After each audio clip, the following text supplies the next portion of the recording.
Vendo o relato do irmão Silvano, ninguém acredita, mas o sobrenatural sempre existiu, desde que Deus mandou as pragas no Egito e transformou as águas em sangue na frente de Faraó, mostrando o seu poder. Depois abriu o Mar Vermelho, fez Sansão matar um leão e depois ferir 1000 homens. Isso já é o sobrenatural de Deus. E através de Elias, fez fogo cair do céu, que ao invés de apagar ao entrar em contato com a água, fez consumir toda aquela água do altar. Só de ler essas passagens, não precisa haver mais nada e nem pedir provas se o sobrenatural é real. Se em Hebreus 13 verso 8, diz que Jesus Cristo é o mesmo ontem, hoje e eternamente, isso quer dizer que ele nunca deixou de operar. E se o sobrenatural não acontece hoje como antigamente, o erro está na igreja que se corrompeu e não quer renunciar ao pecado. A santidade é obedecer às leis da graça, e quem faz isso está em Cristo. João 15 versos 7 e 8. Se vós estiverdes em mim, e as minhas palavras estiverem em vós, pedireis tudo o que quiserdes e vos será feito. Nisto é glorificado meu Pai, que deis muito fruto, e assim sereis meus discípulos. O sobrenatural acontece, é só pedir. Elias pediu para cair fogo do céu e aconteceu. Ele estava em Deus vivendo em obediência, e aqueles que vivem na santidade, porque o sobrenatural não acontece, porque não tem fé, herdou a herança de Tomé. Hebreus 11 verso 6. Sem fé é impossível agradar a Deus, pois quem dele se aproxima precisa crer que ele existe e que recompensa aqueles que o buscam. Voltando a falar dos relatos do pastor Silvano, sobre a hierarquia que ele falou que observou em sua experiência, Efésios 6 verso 12, pois a nossa luta não é contra seres humanos, mas contra os poderes e autoridades, contra os dominadores deste mundo de trevas, contra as forças espirituais do mal nas regiões celestiais, os poderes, autoridades, dominadores das trevas, forças espirituais dos ares. Aqui são algumas hierarquias do mundo das trevas. Na hierarquia angelical, temos Miguel como o grande líder. Na feitiçaria existe hierarquia, como também no meio do cristianismo. Colossenses 2 verso 10 ao 14. Assim como em Cristo, estáis aperfeiçoados, ele é o cabeça de todo poder e autoridade. 1 Coríntios 11 verso 3. Entretanto, desejo que entendais que Cristo é o cabeça de todo homem, o homem o cabeça da esposa, e Deus o cabeça de Cristo. Deus é o cabeça de Cristo por ser o Pai, e ele é o Filho, mas como Deus tem a mesma essência, e em unidade são um e só Deus. Efésios 5 verso 23. Porque o marido é o cabeça da esposa, assim como Cristo é o cabeça da igreja, que é o seu corpo, do qual ele é o Salvador. Esses são alguns versículos de hierarquia do mundo espiritual, as autoridades escolhidas por Jesus para dar início à igreja. Marcos 3 verso 13 ao 19. Jesus subiu a um monte, e chamou a si aqueles que ele quis, os quais vieram para junto dele. Escolheu 12, designando os apóstolos para que estivessem com ele, os enviasse a pregar e tivessem autoridade para expulsar demônios. Estes são os 12 que ele escolheu: Simão, a quem deu o nome de Pedro, Tiago, filho de Zebedeu, e João seu irmão, aos quais deu o nome de Boanerges, que significa filhos do trovão, André, Filipe, Bartolomeu, Mateus, Tomé, Tiago, filho de Alfeu, Tadeu, Simão, o Zelote e Judas Iscariotes que o traiu. No meio do povo de Israel, já existia a hierarquia. 1 Crônicas 27 verso 16 ao 22. Estes foram os líderes das tribos de Israel: de Ruben, Eliezer, filho de Zicri; de Simeão, Cefatias, filho de Maaca; de Levi, Asabias, filho de Quemuel; de Arão, Zadoque; de Judá, Eliú, irmão de Davi; de Issacar, Onri, filho de Micael; de Zebulun, Ismaías, filho de Obadias; de Naftali, Jeremote, filho de Asriel; dos descendentes de Efraim, Oséias, filho de Azazias; da metade da tribo de Manassés, Joel, filho de Pedaías; da outra metade da tribo de Manassé em Gileade, Ido, filho de Zacarias; de Benjamim, Jaziel, filho de Abner; de Dan, Azarel, filho de Jeroão. Foram esses os líderes das tribos de Israel. Falarei para os 100 igrejas que são os desmembrados. Esses homens são rebeldes. Não querem ser submissos igual o próprio Jesus se sujeitou, mesmo sendo Deus. Esses homens são soberbos e não respeitam as autoridades que Jesus levantou na terra. Voltando a falar de hierarquia que está na Bíblia, a hierarquia está na política, na empresa e em todos os lugares, e tem que ser obedecida. Quem não quer congregar é rebelde, por não querer obedecer à hierarquia. Não gostam de serem submissos e se isolam, e pregam a desunião falando para o povo não congregar. Jesus obedeceu à hierarquia, se desfez do poder divino e se tornou como homem de carne e simples, e se submeteu à morte de cruz sendo submisso a Deus, se colocou como servo do seu Pai, e ainda serviu o povo. Mateus 20 verso 26 ao 28. Não será assim entre vós. Mas todo aquele que quiser entre vós fazer-se grande, seja vosso serviçal, e qualquer que entre vós quiser ser o primeiro, seja vosso servo, bem como o Filho do Homem não veio para ser servido, mas para servir, e para dar a sua vida em resgate de muitos. A submissão é bíblica e lhe faz ser grande.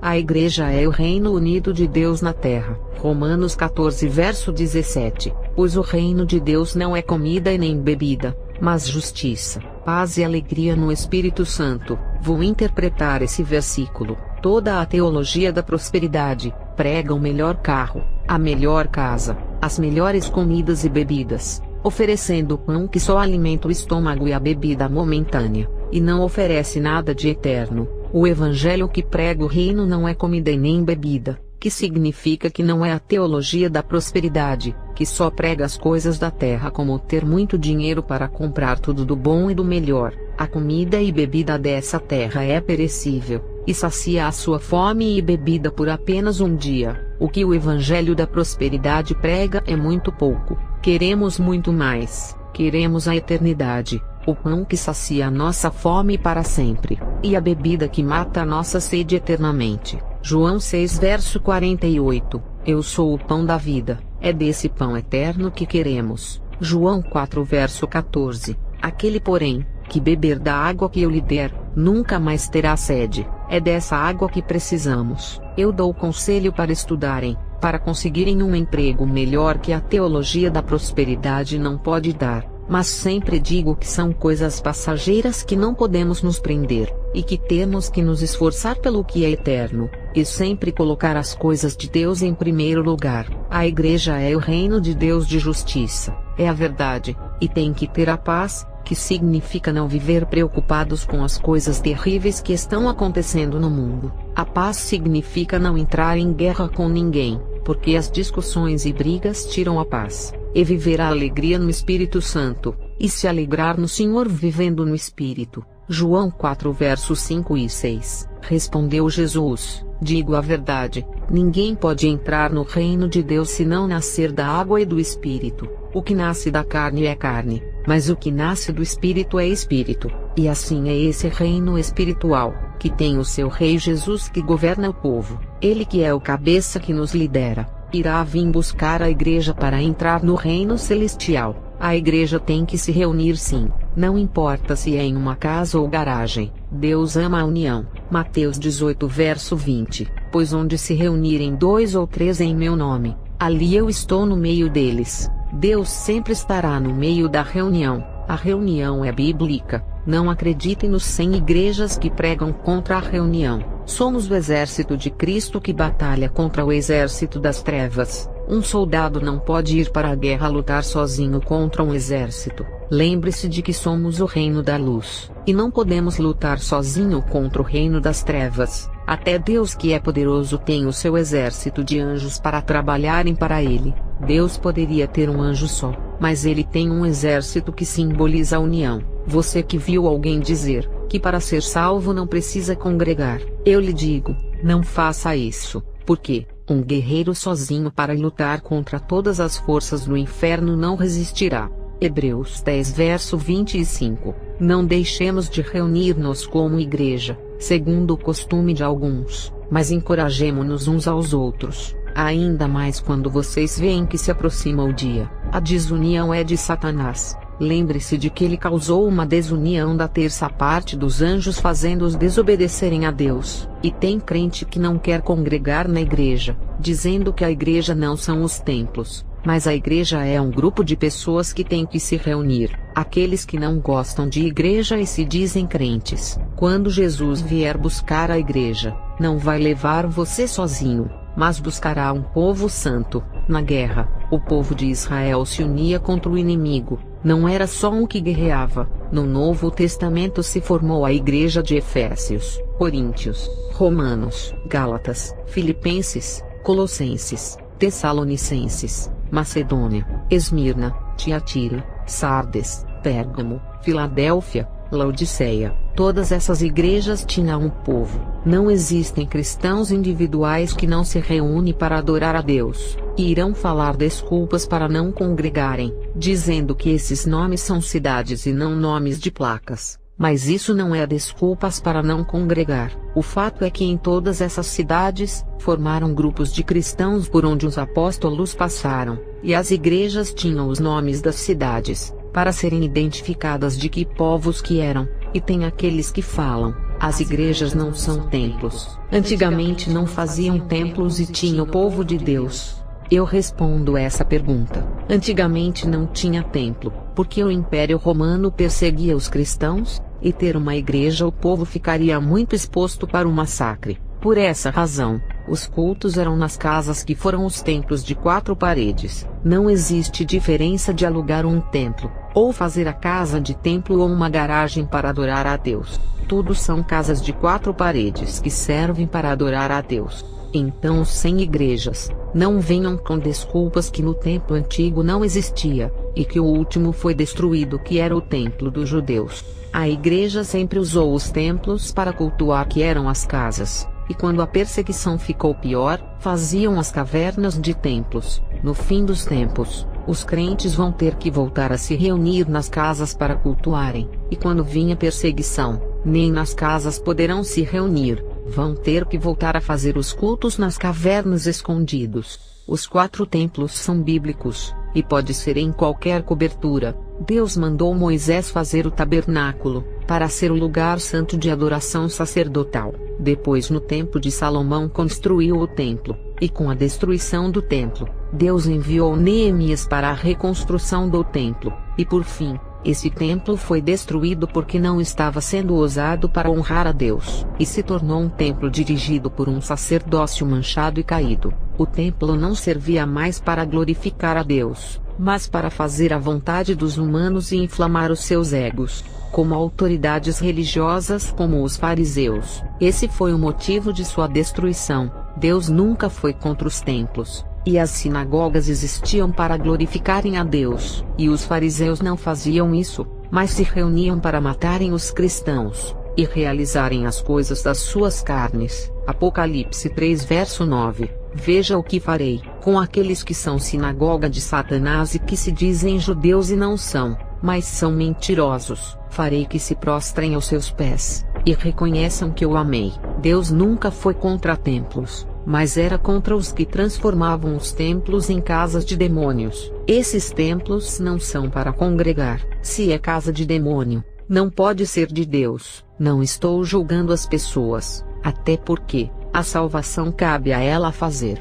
Quando Deus quer, Ele salva do mais profundo abismo, mas não podemos negar que casas de demônios existem. Atos 5 verso 41 e 42. Os apóstolos se retiraram do sinédrio, contentes por haverem sido considerados dignos de serem humilhados por causa do nome, e todos os dias no templo, bem como de casa em casa, não deixavam de pregar e ensinar que Jesus Cristo é o Messias. Os apóstolos pregaram dentro do sinédrio, templos e de casa em casa. Eles nunca foram contra a existência de templos. Atos 3 verso 1 e 2. Certa ocasião, Pedro e João estavam subindo ao templo na hora da oração, isto é, às 3 horas da tarde. Eles foram orar no templo que os incrédulos dizem que não é lugar de crente. Atos 5 verso 20 e 21. Instruiu-lhes: ide, apresentai-vos no templo e anunciai às multidões todas as palavras da salvação. A pregação dos apóstolos também era nos templos.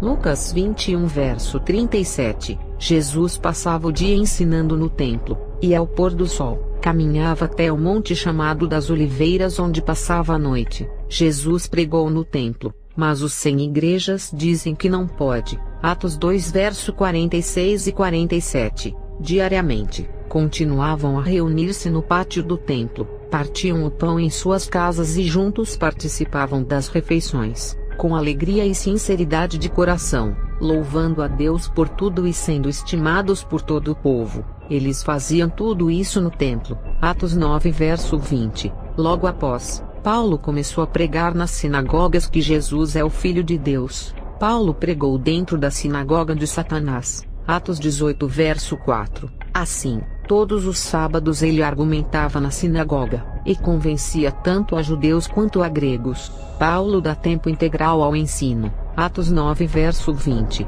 Logo após, Saulo começou a pregar nas sinagogas que Jesus é o Filho de Deus. Mateus 4 verso 23. E percorria Jesus toda a Galileia ensinando nas sinagogas, pregando o evangelho do reino e curando todas as enfermidades e males entre o povo. Jesus ensinava nas sinagogas para os judeus que não acreditavam nele. Marcos 1 verso 21. Dirigiram-se para Cafarnaum, e assim que chegou o sábado, tendo entrado na sinagoga, Jesus passou a ensinar. Marcos 1 verso 39. E aconteceu que ele percorreu toda a Galileia, pregando nas sinagogas e expelindo os demônios, a cura do leproso que creu. Olha quantos versículos de Jesus pregando nas sinagogas. Lucas 4 verso 44. E assim prosseguia pregando pelas sinagogas da Palestina. Lucas 6 verso 6. Em um outro sábado, ele entrou na sinagoga e iniciou o seu ensino. E estava ali um homem cuja mão direita era atrofiada. Jesus nunca falou contra os templos. João 6 verso 59. Essas verdades disse Jesus, enquanto ensinava na sinagoga em Cafarnaum. Muitos discípulos deixam Jesus. João 18 verso 20. Declarou-lhe Jesus: Eu tenho falado francamente ao mundo. Ensinei frequentemente nas sinagogas e no templo, onde todos os judeus se reúnem, e nada disse em segredo. Lucas 3 verso 10. Aconteceu em certo sábado, quando Jesus estava ensinando numa das sinagogas. Jesus nunca ligou para templo, sempre se preocupou em salvação de almas. E tem aqueles que falam que não se pode congregar em templo jogando a culpa nas instituições religiosas. Mas quem precisa se salvar do pecado são os povos, e não as placas de templos. Jesus pregava pelas ruas, não importava o lugar, a salvação era anunciada. Lucas 8 verso 1. Havendo passado esses acontecimentos, caminhava Jesus por todos os povoados e cidades proclamando as boas novas do reino de Deus. E os 12 estavam com ele. 1 Pedro 3 verso 19 ao 20, no qual também foi, e pregou aos espíritos em prisão, os quais no outro tempo foram rebeldes, quando a longanimidade de Deus esperava nos dias de Noé, enquanto se preparava a arca, na qual poucas, isto é, 8 almas se salvaram pela água. Até no inferno Jesus pregou, para resgatar aqueles que mereciam uma chance por não existir a lei mosaica naquele tempo e nem profetas, e tampouco a Bíblia. Só Noé que anunciava que era muito pouco na época. Não importa o lugar para levar a salvação, então por que pregam para se afastar das igrejas, se é lá onde se reúnem as pessoas que querem ouvir a palavra? Atos 17 verso 18 ao 24. E alguns dos filósofos epicureus e estoicos contendiam com ele, e uns diziam: que quer dizer este paroleiro? E outros: parece que é pregador de deuses estranhos,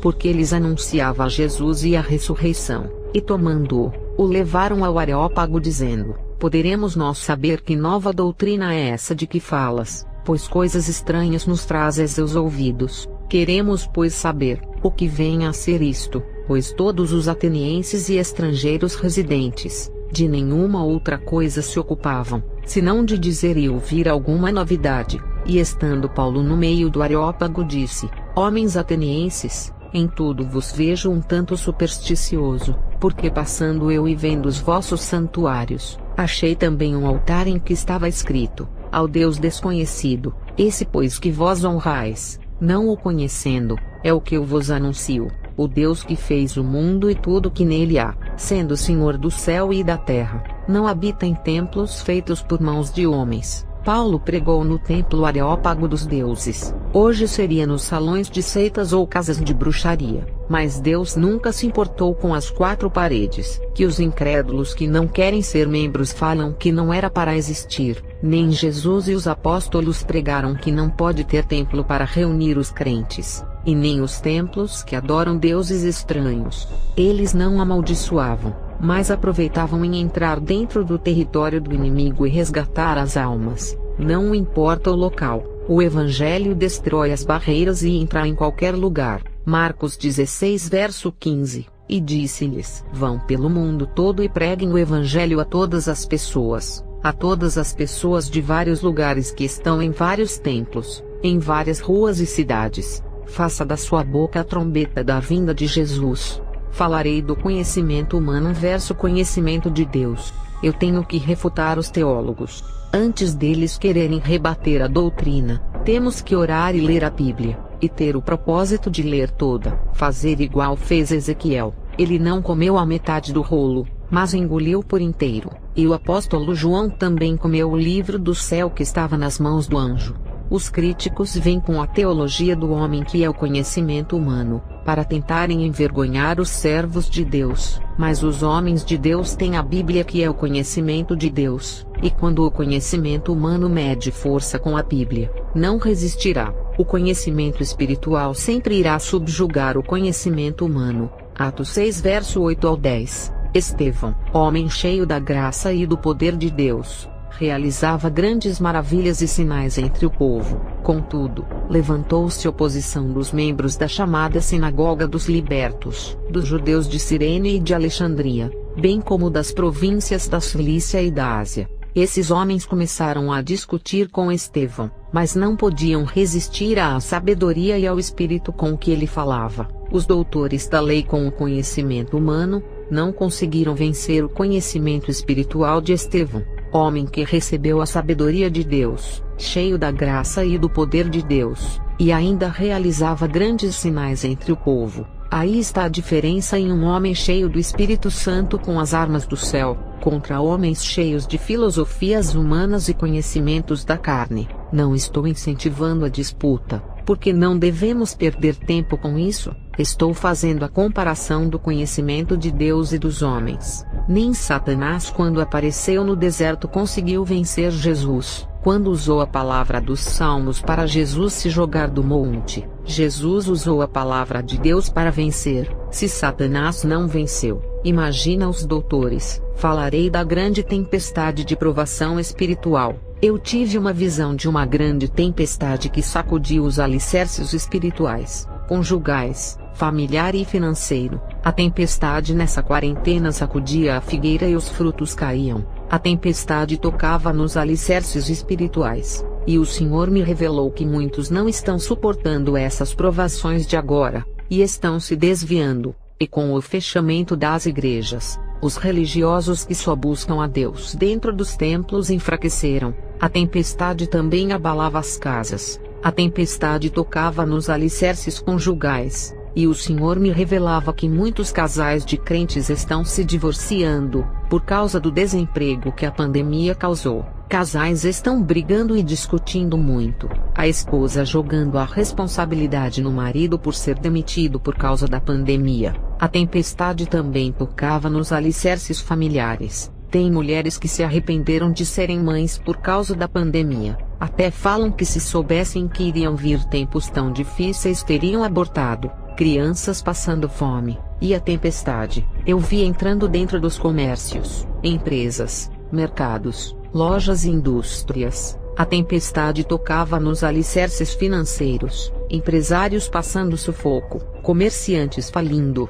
donas de lojas se oferecendo para trabalharem de faxineira e diarista, dono de indústria enviando currículo para trabalhar de auxiliar de limpeza, e donos de mercados vendendo tudo que já conquistaram, para não passarem crise e pagarem os aluguéis caros dos imóveis alugados para mercados, e os trabalhadores todos sendo demitidos porque as empresas fecharam, e muitos crentes desempregados se suicidando. E o Senhor me disse: Só ficará em pé os que estão firmes na rocha. Esses suportarão a tempestade.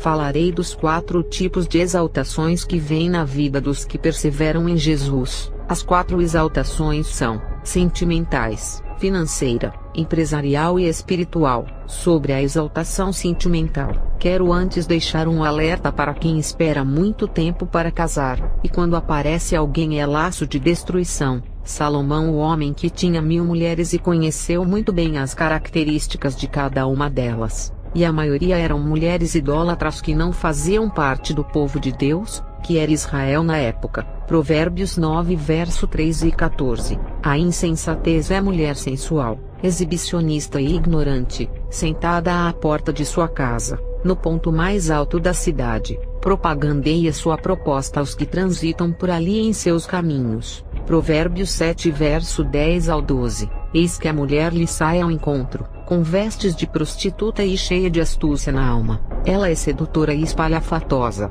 seus pés não suportam ficar em casa, um momento na rua, outro nas praças, em cada esquina se detém à espreita de sua vítima. Provérbios 5 verso 6. Ela não reflete sobre o perigo de andar por trilhas tortuosas, e não consegue enxergar o caminho da vida. Provérbios 30 verso 20. Entretanto, o caminho da mulher imoral é assim: ela pratica adultério, toma banho e logo em seguida alega: não fiz nada de errado. Provérbios 25 verso 23 ao 24. E como o vento norte traz chuva, assim a língua fingida provoca olhar irado. Melhor é viver solitário, num canto sob o telhado, do que repartir a casa com uma mulher briguenta. 1 Timóteo 5 verso 13. Mais do que isso, aprendem também a ser desleixadas em relação ao trabalho, perambulando de casa em casa, e não somente dadas ao ócio, mas também fofoqueiras e indiscretas, comentando assuntos que não lhes dizem respeito. A mulher de Deus a ser escolhida, veja as suas qualidades. Tito 2 verso 4 ao 5. Dessa forma, estarão aptas para orientar as mulheres mais jovens a amarem seus maridos e filhos, a serem equilibradas, puras, dedicadas a seus lares, a cultivarem um bom coração, submissas a seus maridos, a fim de que a palavra de Deus não seja difamada. Provérbios 31 verso 10 ao 31. Mulher virtuosa, quem a achará? O seu valor em muito ultrapassa os das mais finas joias. O seu marido tem plena confiança nela, e a miséria jamais chegará à sua casa. Essa esposa exemplar faz ao seu marido sempre o bem, e nunca o mal. Escolhe a lã e o linho, e com alegria trabalha com as próprias mãos, como os navios mercantes. Ela traz de longe as provisões para seu lar. Antes do romper da aurora, ela se levanta a fim de preparar a comida para todos os de casa, e dar ordens às suas colaboradoras. Ela sabe avaliar a conveniência de um campo agricultável, e o compra com o seu salário. Planta nessas terras sua própria vinha, dedica-se com prazer a seu trabalho. Seus braços são fortes e vigorosos, administra com sabedoria, e seus negócios produzem lucros. Mesmo tarde da noite sua lâmpada não se apaga. Com talento e delicadeza, prepara os fios de lã e de linho para tecer as roupas da família. Coopera com os pobres e necessitados. Quando chega o inverno rigoroso, ela não se preocupa, pois todos em sua casa têm agasalhos para vestir. Tece cobertas para sua cama e tem condições para se vestir de linho e púrpura. Nas assembleias à porta da cidade, onde seu marido toma assento entre as autoridades de sua terra, ele é respeitado. Ela produz roupas de linho e as vende. Fornece também cintos de couro aos comerciantes. Sua melhor roupa consiste de força e dignidade. É otimista em relação ao futuro. Abre a boca com sabedoria, e sua língua sabe ensinar com bondade e paciência. Acompanha seus servos e cuida dos negócios de sua casa sem dar lugar à preguiça. Seus filhos fazem questão de elogiá-la, e seu marido proclama suas virtudes. Muitas mulheres são notáveis, tu porém, a todas sobrepujas. A beleza é uma ilusão, e a formosura é passageira. Contudo, a mulher que teme a Yahvé, o Senhor, essa será honrada. Seja essa mulher virtuosa recompensada por seus merecimentos, e suas boas obras proclamadas à porta da cidade. Pense em suas escolhas, mulheres de Deus e servos de Deus. Provérbios 4 verso 25 ao 27. Olha sempre para a frente. Mantém teu olhar fixo no objetivo a ser alcançado. Reflete sobre tuas escolhas e sobre o caminho por onde andas e todos os teus. Não te desvies nem para a direita nem para a esquerda. Retira o teu pé da malignidade. A respeito da exaltação sentimental, sobre os irmãos e das irmãs que estão querendo casar, Deus irá preparar. Eu já vi irmãos serem humilhados em suas vidas sentimentais e serem exaltados. Rapazes que foram desprezados na época de escola, moças que sofreram bullying na sua vila, e Deus preparou as melhores pessoas para fazê-los felizes, não pessoas belas, iguais a muitos que se deixam levar pela aparência, mas pessoas de Deus que ama, respeita e não deixa o seu cônjuge por nada, nem na hora da dor e nem porque a pessoa está desempregada. Casais que passam as provas juntos se unindo, um dando força para o outro. Isso sim é a exaltação conjugal de casais que não se largam. Deus uniu as pessoas certas. Ele quer o bem da família. Um irmão escolheu a irmã mais bonita da igreja e pagou um alto preço. A mais bonita era a mais carnal, e por causa das brigas eles se separaram. Ela, por ser bonita, queria manter a sua beleza indo no salão de cabeleireiro fazer as unhas e os cabelos todos os sábados e todos os meses, e o seu esposo comprava cremes caros para corpo e anti-rugas. Ela oprimia ele financeiramente, ele só ganhava um salário mínimo para manter a beleza dela. Essa mulher dava muitos gastos e usava roupas apertadas, que ao sair nas ruas, despertava as atenções dos homens. O irmão, com ciúmes de perder ela para outros homens, que tinham mais dinheiro do que ele para bancarem a beleza dela, discutia com a sua esposa para não andar com roupas que chamavam atenção. O casamento dos dois não deu certo. Eu não estou falando que as mulheres mais bonitas da igreja são carnais, até porque já conheci servas de Deus muito lindas que não usavam vaidades, e as suas belezas naturais iluminavam os olhares de quem as observava. Estou dizendo que esse irmão escolheu a sua mulher pela aparência sem observar as suas obras. Tem mulheres que não têm uma aparência de beleza e também não têm boas obras, e dão mau exemplo. Não é a aparência que vai dizer se uma pessoa é de Deus ou não, isso é a vida que a pessoa leva com Deus. Quando não deixamos Deus escolher e fazemos as nossas escolhas, quando Deus não prometeu aquela bênção, seja sentimental ou material e nós queremos. Isaac esperou em Deus para se casar. Quando Abraão mandou o seu servo procurar uma mulher para Isaac, ele trouxe a Rebeca, que se destacou diante daquelas mulheres que buscavam água no poço. Essa foi uma ótima escolha que o servo de Abraão fez para Isaac. Observe que Isaac não foi atrás de mulher e não escolheu, mas deixou essa missão ao seu pai de providenciar o seu casamento, e Abraão entregou a responsabilidade ao seu servo. Isaac representou ali todos os servos e servas de Deus que esperam em Jesus um casamento. Abraão representa a Deus que irá providenciar de lá do céu, e o servo de Abraão representa o Espírito Santo que está na terra, e sonda as pessoas e faz a escolha certa. Assim como o servo de Abraão observou aquelas moças que buscavam água no poço, o Espírito Santo ele não só observa, como sonda os corações de cada um e faz a escolha certa. Gênesis 24 verso 2 ao 4. E disse Abraão ao seu servo, o mais velho da casa que tinha o governo sobre tudo o que possuía: põe agora a tua mão debaixo da minha coxa, para que eu te faça jurar pelo Senhor Deus dos céus e Deus da terra, que não tomarás para meu filho mulher das filhas dos cananeus no meio dos quais eu habito, mas que irás à minha terra e à minha parentela, e dali tomarás mulher para meu filho Isaque. Gênesis 24 verso 7. O Senhor Deus dos céus, que me tomou da casa de meu pai e da terra da minha parentela, e que me falou, e que me jurou dizendo: à tua descendência darei esta terra. Ele enviará o seu anjo adiante da tua face, para que tomes mulher de lá para meu filho. Gênesis 24 verso 42 ao 51. E hoje cheguei à fonte e disse: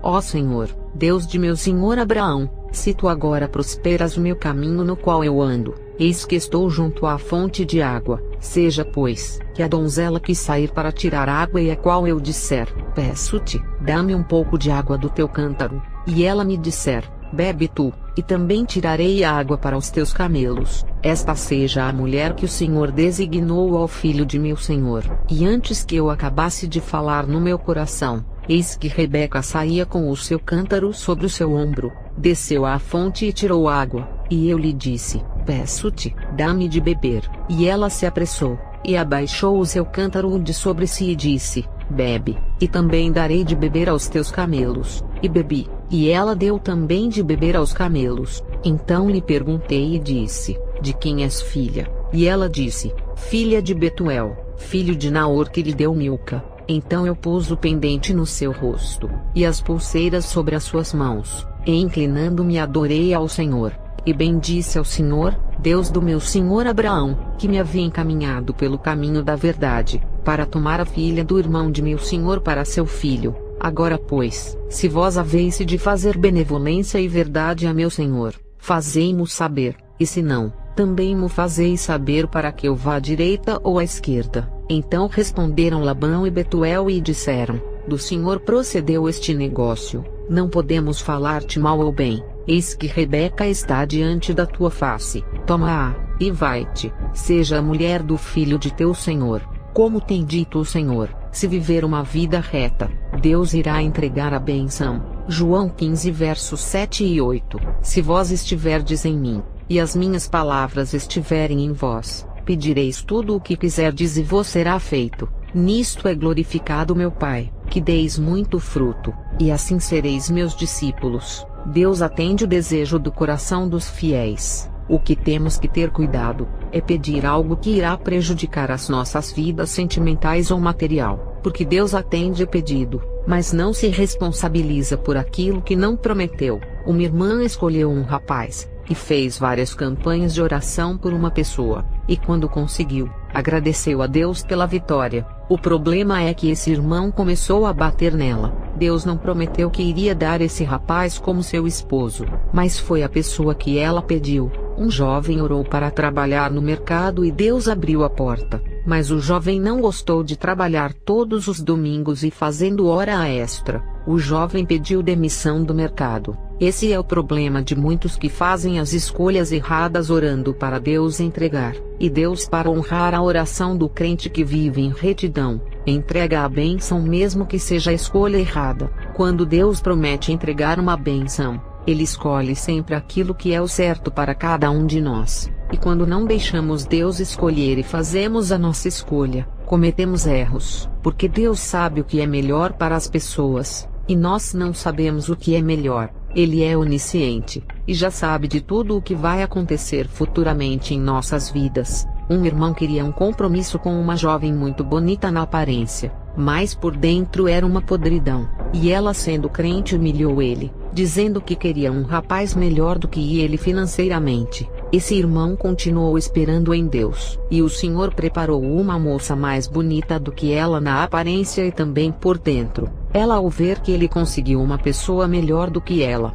a moça ficou com inveja por não acreditar, e tentou destruir o compromisso dele com a outra, tentando seduzir o rapaz. Ela tentou fazer ele trair a sua futura esposa, mas ela também não queria ele. Ela só queria destruir o que ele conseguiu e vê-lo sozinho. Tem pessoas que vivem sozinhas, mas não querem ver a pessoa com ninguém, e sentem prazer em ver a pessoa sozinha, e quando ver o relacionamento acabar, fica feliz e ri de alegria. Espírito da inveja que age nessas pessoas que estão na igreja, mas não têm o Espírito Santo, e carregam com elas os demônios da destruição para dentro da igreja. Sobre a exaltação material, o que eu irei falar aqui não é pregando a teologia da prosperidade, mas falar das bênçãos de Deus que são prometidas para os servos de Deus, e não sabem como tomar posse. Deus já usou vasos, e revelou em abrir portas de emprego, casamento, subir de cargo na empresa,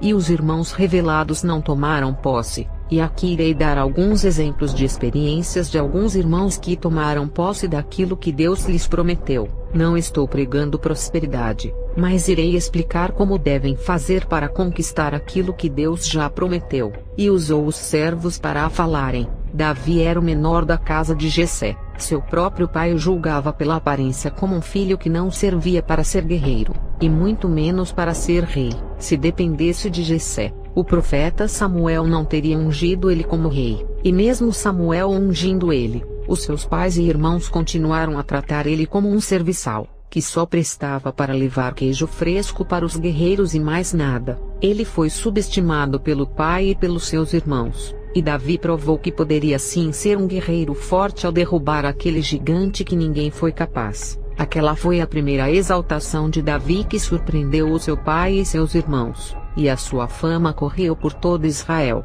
Aconteceu um fato com uma moça humilde que não perdia nenhum culto na igreja, e seus pais sempre a menosprezavam. Dizia que ela só tinha motivação de estar na igreja todos os dias. Os seus pais a chamavam de fardo pesado, que só dava gastos e só prestava para arrumar uma casa, e nunca teria uma grande profissão. Dizia para ela arrumar um homem para cuidar dela. Não via a hora desse fardo sair de casa. A moça arrumou um emprego de diarista e saiu de casa, e não casou e continuou fazendo a obra de Deus. Fez uma faculdade de advocacia e perdoou os seus pais como Davi tinha perdoado a sua família, e também José que perdoou os seus irmãos. Hoje ela é advogada e tem o seu próprio consultório, e também é casada. Deus preparou o seu esposo. Vivemos em um mundo em que a sociedade, para crer em Deus, é preciso ver o milagre acontecer primeiro. O crente poderia apenas ajuntar os tesouros nos céus, isso já é o suficiente.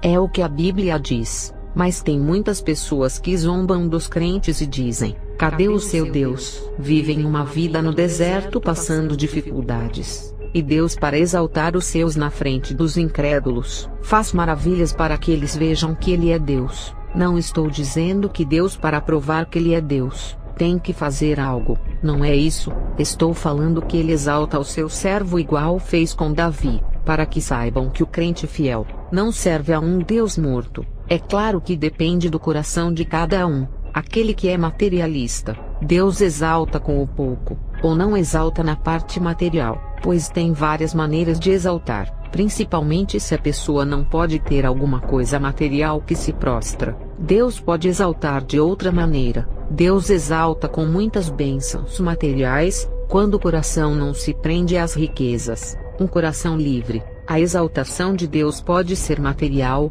ou espiritual na vida dos crentes. E quando Deus exalta os seus servos, é uma estratégia de quebrar o ateísmo e levar um incrédulo à conversão. Eu vi muitos irmãos que as suas próprias famílias não acreditavam neles. Segundo Samuel 5 verso 3 e 4, todos os líderes de Israel foram ao encontro do rei Davi em Hebrom. O rei celebrou um pacto com eles em Hebrom diante do Senhor, e eles ungiram Davi rei de todo Israel. Tinha Davi 30 anos quando começou a reinar, e reinou durante 40 anos. Davi foi ungido ainda um menino, e a promessa se cumpre aos 30 anos no auge da sua força física. Foi levantado no tempo de Deus e não do dele. Davi esperou essa exaltação no tempo certo, e tem irmãos que pensam que os servos de Deus têm que viver uma vida passando necessidade. Quem busca o reino de Deus, as coisas são acrescentadas. Isso não é riqueza, mas é o suprimento das necessidades nossas. É claro que uns recebem mais do que os outros.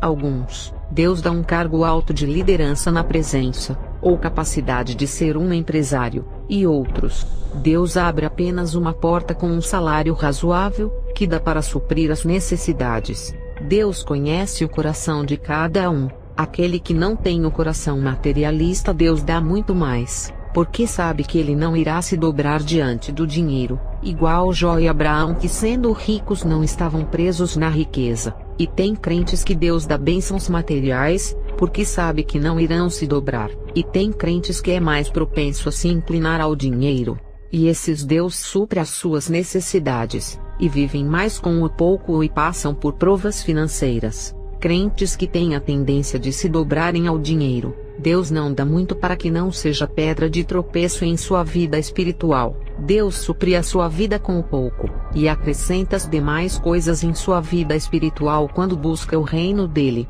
Com esses, Deus dá a medida certa das coisas materiais. Deus não passa da medida, porque sabe que irá cair na fé.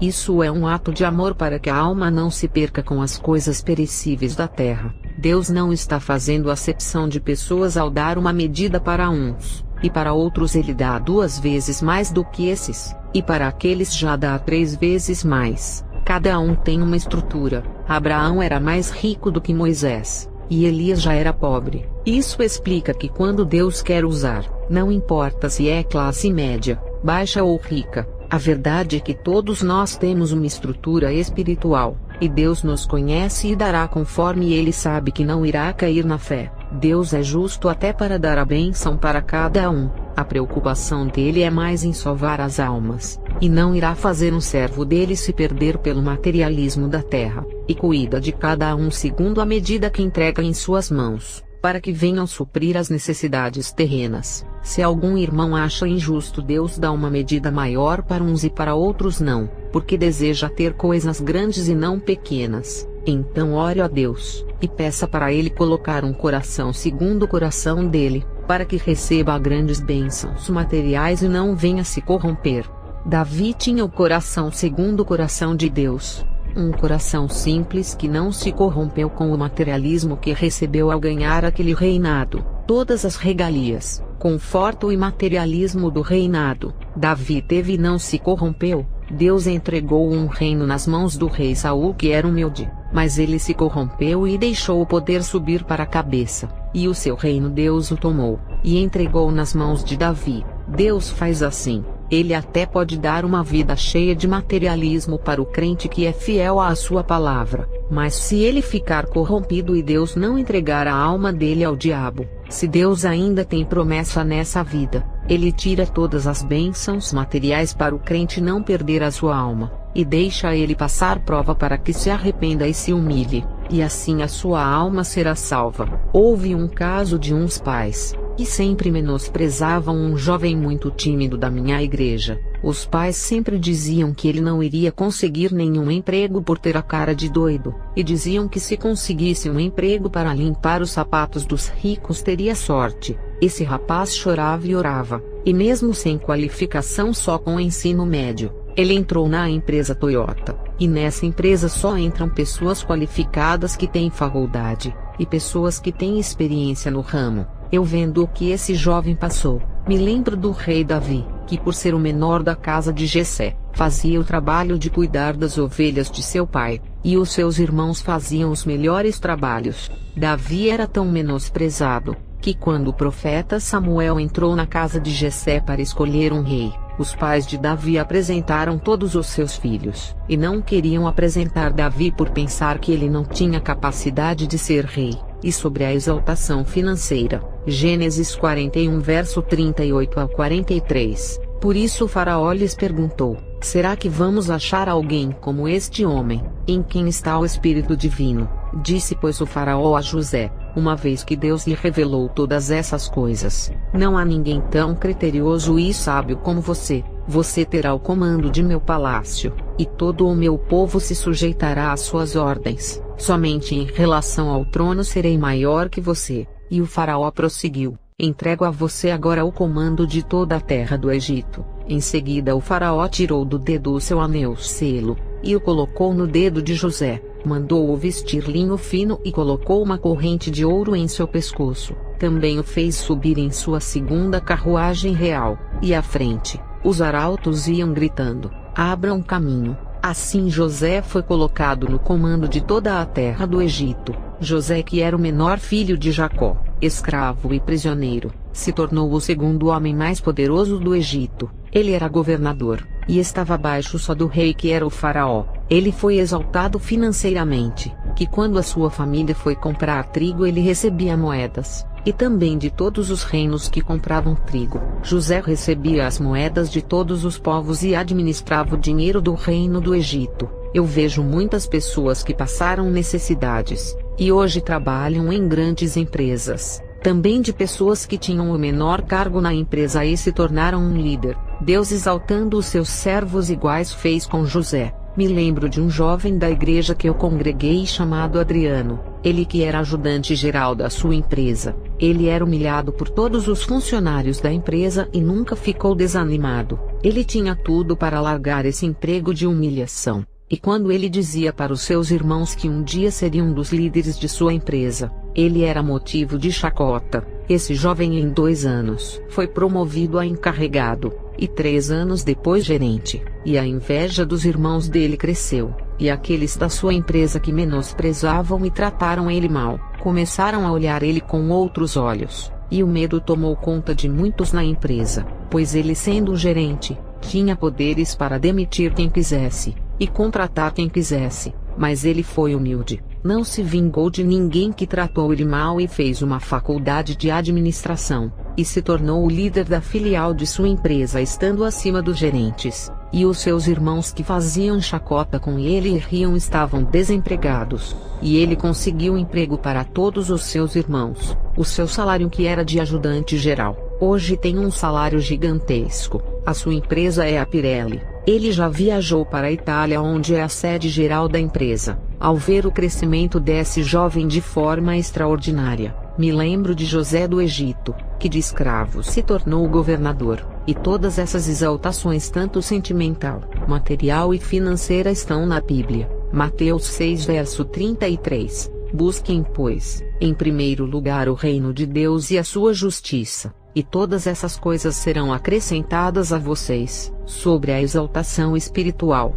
1 Reis 19 verso 15 e 16. E o Senhor lhe disse: vai, volta pelo teu caminho para o deserto de Damasco, e chegando lá, unge Azael rei sobre a Síria, também a Jeú, filho de Ninsi, ungirás rei de Israel, e também a Eliseu, filho de Safate de Abel-Meolá, ungirás profeta em teu lugar. Eliseu era um homem simples e temente a Deus, e esperou a exaltação espiritual de Deus em sua vida. 1 Reis 19 verso 19 e 20. Partiu, pois, Elias dali, e achou a Eliseu, filho de Safate, que andava lavrando com 12 juntas de bois adiante dele, e ele estava com a 12ª. E Elias passou por ele e lançou a sua capa sobre ele. Então deixou ele os bois, e correu após Elias e disse: deixa-me beijar a meu pai e a minha mãe, e então te seguirei. A unção de Eliseu foi ordem do próprio Deus, que o escolheu para assumir essa grande responsabilidade. Deus do céu olhou naquele momento, e não viu homem simples e reto igual Eliseu para substituir o grande profeta Elias. Eliseu não foi ungido porque dava mais ofertas, ou porque entregava o maior dízimo na igreja. Ele não foi ungido por ser um homem que ganhava altos salários ou porque era da classe importante. Ele não foi ungido porque bajulava o seu pastor, e ficava fazendo tudo pelo pastor interessado em cargo. Ele não foi ungido porque fez a teologia do seu pastor. Eliseu não foi ungido pelo querer do homem, mas de Deus. A sua unção não foi da autoridade da terra, mas da autoridade divina. Não conquistou uma unção da terra, mas a unção celestial. Se fosse nos dias de hoje, Eliseu, homem simples, que morava com os pais ainda e sem riquezas, nunca ganharia nem o cargo de porteiro nessas igrejas modernas dirigidas pelos homens. Segundo a Reis 2 verso 14 e 15. E tomou a capa de Elias que dele caíra, e feriu as águas e disse: onde está o Senhor Deus de Elias? Quando feriu as águas, elas se dividiram de um ao outro lado, e Eliseu passou. Vendo-o, pois, os filhos dos profetas que estavam defronte em Jericó, disseram: o espírito de Elias repousa sobre Eliseu. E vieram-lhe ao encontro, e se prostraram diante dele em terra. Esse versículo começa a exaltação espiritual de Eliseu, que iria realizar todos os milagres que Elias fazia, e a sua responsabilidade ministerial ao receber a capa de Elias, e fazer toda a obra que Elias fez e obedecer ao chamado profético. Quando falaram que o espírito de Elias repousava sobre Eliseu, ali eles diziam que o Espírito Santo que estava na vida de Elias, agora estava na vida de Eliseu. Segundo a Reis 2 verso 9, sucedeu que, havendo eles passado, Elias disse a Eliseu: pede-me o que queres que te faça, antes que seja tomado de ti. E disse Eliseu: peço-te que haja porção dobrada de teu espírito sobre mim. Esse foi o último pedido de Eliseu para Elias. A transferência de unção só foi permitida nesse versículo. porque Elias iria ser levado ao céu, e alguém tinha que dar continuidade ao seu trabalho. Se Elias não tivesse sido levado ao céu, não seria possível transferir a sua unção, que é passar a capa. Quem passa a capa, é porque está indo embora para a glória. Quando se passa a capa antes de falecer, está transferindo a sua responsabilidade para outra pessoa. É a mesma coisa em dizer, faça a obra em meu lugar. Isso é pecado. O mundo espiritual enxerga dessa maneira. Segundo a Reis 2 verso 11, e sucedeu que, indo eles andando e falando, eis que um carro de fogo com cavalos de fogo os separou um do outro, e Elias subiu ao céu num redemoinho. Nesse versículo só foi possível transferir a unção e todas as responsabilidades ministeriais, porque Elias foi levado ao céu, e alguém tinha que dar continuidade a esse lindo trabalho que ele fazia. Eu me lembro de um jovem muito humilde. Ele tinha uma função na igreja, passar a salva, e quase não era notado por ninguém na igreja. E quando tinha oração na igreja nos dias de segunda-feira, ele não perdia nenhum culto. Todas as vigílias ele saía nas casas das pessoas para convidá-las. E quando ele comprou um Fiat Uno velho, buscava as pessoas mais fracas para a igreja, fazia por amor, e não cobrava um centavo.